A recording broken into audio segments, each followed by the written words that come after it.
শিমের বিচি দিয়ে কাতাল মাছের নতুন স্বাদ। আজকের স্পেশাল রেসিপি শিমের বিচি আর কাতাল মাছের মজাদার কম্বিনেশন। যারা ভিন্ন স্বাদের রান্না পছন্দ করেন তাদের জন্য এই রেসিপি একেবারে পারফেক্ট। দেখে নিন সহজ স্টেপে কিভাবে বানাবেন।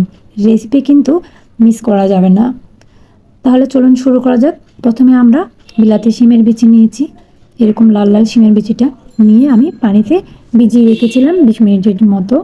20 মিনিট পরে আমি এভাবে শিমের বিচিগুলো একে একে চুলকা বের করে নিলাম। দেখতে পাচ্ছেন এ পর্যায়ে আমার বিচিগুলো এবার এরকম শিলা হয়ে গেছে। এখন আমি কাতাল মাছ নিয়েছি, এখানে 9 পিসের মতো কাতাল মাছ আমি এখানে নিয়েছি। আমি এখন চুলায় প্যান গরম করে এখন আমি এখানে তেল দিচ্ছি।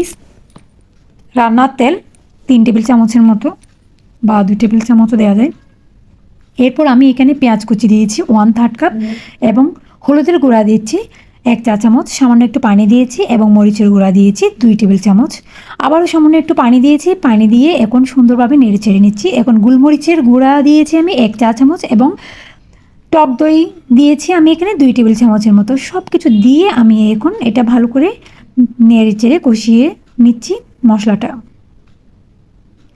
এখন এর মধ্যে আমি শিমের বিচিগুলো দিয়ে দিলাম মশলার মধ্যে, দেখতে পাচ্ছেন। এখন আমি একটু লবণ দিচ্ছি, স্বাদ মতো লবণ দিচ্ছি। লবণ দিয়ে আবারও আমি নেড়ে ছেড়ে এটা রান্না করে নিচ্ছি। শিমের বিচিটা আমি একটু করে গলিয়ে নিব, সামান্য একটু করে। এরপরে আমি মাছটা দিয়ে দিচ্ছি। এখানে আমি মাছগুলা একে একে দিয়ে নিলাম।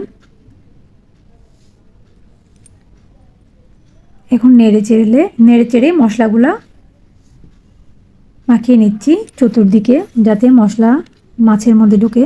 এখন ঢাকনা দিয়ে আমি ঢেকে 20 মিনিট রান্না করব। 20 থেকে 30 মিনিট ঢাকনা দিয়ে ঢেকে রান্না করতে হবে। তো এক পর্যায়ে আমাদের রান্না হয়ে গেছে, দেখতে পাচ্ছেন।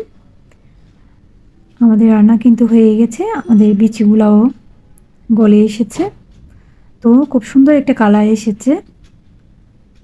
ধন্যবাদ সবাইকে।